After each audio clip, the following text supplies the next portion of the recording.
If you're like most men, your interactions with women are probably, quite frankly, baffling and mysterious. Sometimes the girl likes you for some inexplicable reason, and a lot of times, probably most of the time, she doesn't. And when she doesn't seem to like you, there seems to be very little you can do about it. She's just there, and it's boring, it's platonic, it goes nowhere, and you have no idea how to inject any kind of sexual tension, any kind of man-to-woman energy into the interaction at all. In this video, I'm going to show you the easiest way to take these situations where the girl sees you in not a sexual light at all and have her see you not only in a sexual light, but also in a very positive sexual light. It's actually very, very easy, but there are some nuances, so it's also easy to mess up. So let's get into the absolutely easiest way possible to create sexual tension.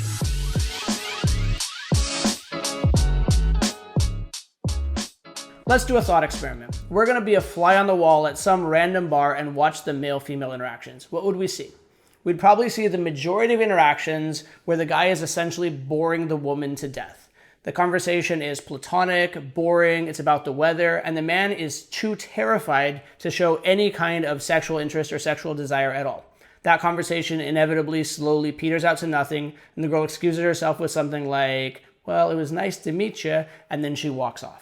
On the other hand, we'll see a few men who are either bolder or more drunk perhaps, who will be very overt, very forward, and it's very, very clear that they are interested in the girl. It's so clear that it probably creeps the girl out.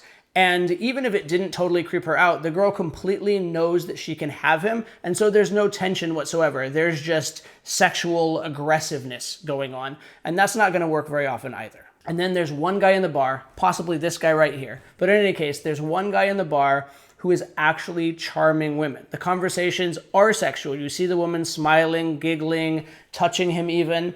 It's clear that it's man to woman, but actually it seems like the girl is hitting on the guy. It seems like he's sitting back, she's leaning into him. It seems like she's reacting and talking even more than he is.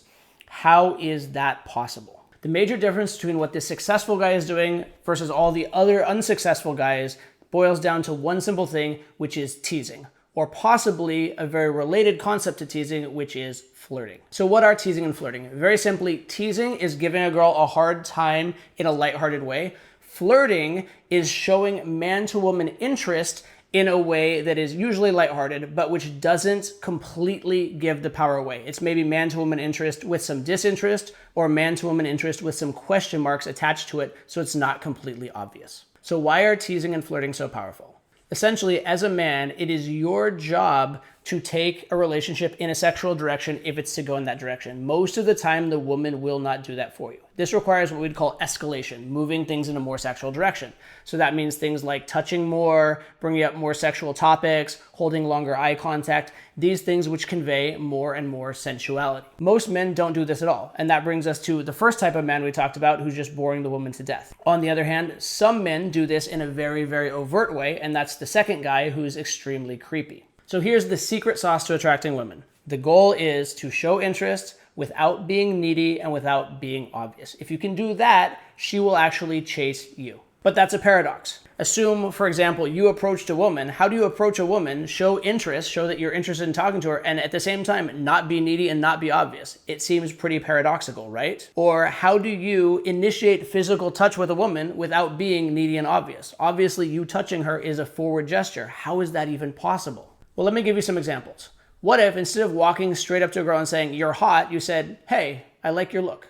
What you've done there is you've still shown interest, but you've softened the interest. You've shown a little bit less interest, you've been a little less committal with the interest, but you've still shown some, and you've still made it a little bit less man to woman. So what you've done there is you've just toned it down. Or what if instead of saying, "Hey, you're hot," you said, "You know what, you're cute. Fingers crossed you're not crazy." In that case, what you've done is you've shown a positive with a negative. That's what we'd call a push-pull.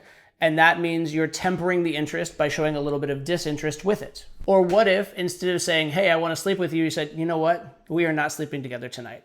That's called saying it in the negative. So you're still saying a man-to-woman thing, but you're saying it as though it's not going to happen instead of saying it as though it is going to happen. One final way would be to compare her to something that's kind of silly or non-sexual. So instead of saying, "You're hot," you say, "Yeah, you're cute. Reminds me of my little sister." So in this case, you're toning it down and you're comparing her to a non-sexual object instead of something that's an object of kind of sexual lust. These are some very obvious formats, but there are tons of others, even a lot of simpler ones. Like, for example, she says where she's from, and he goes, "Ooh, you're one of those?" Or maybe you say, "I can't believe you just did that." right? Simple things like that are giving her a hard time also work. What you'll notice as a thread among all of these, though, is you are talking about whether or not you are interested in the girl, whether or not you like the girl, you're showing some approval or disapproval of the girl, but it's done in a playful, light, fun way. There's also some tension. There's ambiguity between do you like the girl or do you dislike her? There are elements of positive and elements of negative at the same time. If you fully understood those formats, great. If you didn't, let's keep it simple. It all boils down to giving her a hard time in a light-hearted way. Or even better yet, giving her a hard time regarding a potential relationship in a light-hearted way. Why does this work? Why do women like this? Well, if the conversation's too low stakes, it's boring. If the conversation's too high stakes and obvious, it's kind of threatening, intimidating, scary. And also, when a girl knows she can have a guy, there's no suspense there. It's like knowing the end of the mystery movie before you watch the movie. When the girl's interest has been piqued and she thinks there's a possibility, but she doesn't know for sure she can have the guy, this is what really gets her interested and excited. Also, to be fair, it just makes you stand out.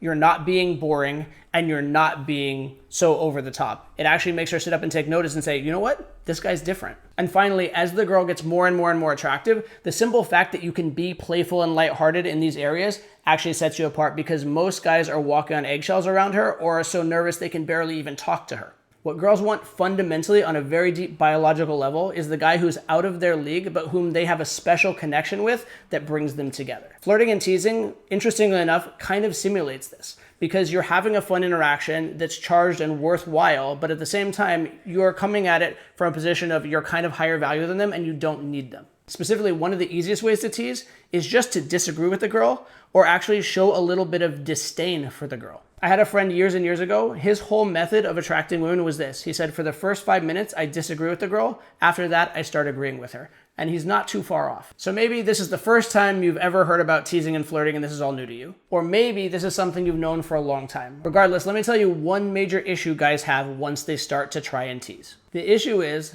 that with teasing, there is a range of kind of strengths for any given tease. It's possible to tease and be so subtle the girl barely even notices it, in which case the tease kind of didn't have a purpose.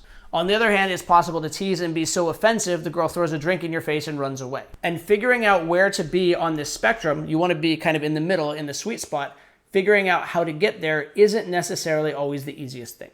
Let me give you some tips for that. Number one, because teases are playful, you typically don't want to tease girls on things they can't change. That's going to make your tease very inflexible. So if you tease a girl on wearing a funny outfit, that's something she can change. That's a choice she made tonight. If you tease a girl on her nose being a funny shape, she might get very, very offended. If you tease a girl on having a cute little accent, there's a lot of range you can play with in there. If you tease a girl on being stupid and not knowing the language, you might get yourself into the offensive zone. So as a general principle, tease on choices she's made and tease on things she can change rather than teasing on permanent things. By the way, one more reason not to tease on permanent attributes is that a lot of the permanent attributes will get you into the realm of politics or religion or other similar topics which are just toxic to flirty conversation. So just to reiterate, point number one, tease on things she can change. One other major tip in teasing the right way, delivery matters. You need to come off as playful and not caring about the outcome. If you come off like you're too serious, or if you come off like you care too much about getting a reaction, your tease won't work. One good illustration story for this is one I will probably remember till the day I die. Early in my years of teaching guys to be successful with women, I had a guy who understood that teasing a girl about being a bad girl versus a good girl was an effective tease. However, his delivery was way too serious. So instead of being like, yeah, you're kind of a bad girl, huh? He was like, you are a bad girl, right? Very harsh, very accusatory, and terrified the fuck out of the girl. She just ran off, right? So his delivery of a playful line was not at all playful. It was too harsh, and it scared the girl. On the other hand, you can deliver a line and care too much about the interaction, right? You could throw off a line like, yeah, you and I are not going to get along, which is fine. Or you could say like, you and I are not going to get along. Did you get it? Did it work? Huh? Did I get a reaction? Right? If you're doing that, if you seem to care too much, if you're too invested in the outcome, that also won't work. Teasing is meant to be lighthearted, and no girl wants to feel like you're trying to push her buttons. She wants to feel like you're this aloof, cool guy who just happens to be pushing her buttons because he's so cool. So those are the basics of teasing. But the reason I was actually inspired to make this video is something that came up when I was coaching students in Barcelona a few weeks ago. What happened was we were doing a teasing exercise, getting the guys to be lighthearted, deliver good teasing lines, that sort of thing. And one of my students asked me, he said, here's this tease that came to my mind, but I think it's too harsh. I don't think I could ever say this to an actual girl. She'd definitely get offended. And he was right. The thing that he would have said would have offended the girl. But the thing was, by just changing a couple words, he could take this really bad tease and turn it into a really good tease. The difference between a bad tease and a good tease is often just a little bit of phrasing, a little bit of delivery. Specifically, almost any concept verbally can be scaled up or down. So for example, nice could be scaled up to cute, which could be scaled up to hot. Nice is so innocuous it might not get a reaction at all. Cute is light and playful and might get some reaction. Hot is very, very risky and could definitely be over the top in many cases. Now, I'm not saying hot couldn't work. It could, but it's risky. So how do you know the distinction between what word is the correct word, and also how do you come up with this word in the moment?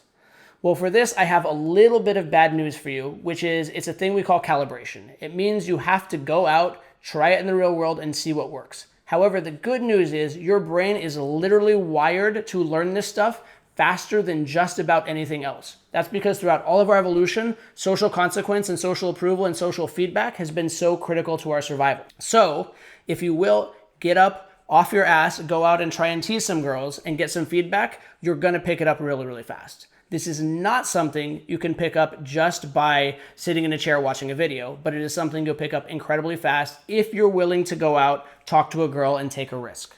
So there's no way around it. You're gonna have to go out, you're gonna have to talk to girls in the real world to get calibration.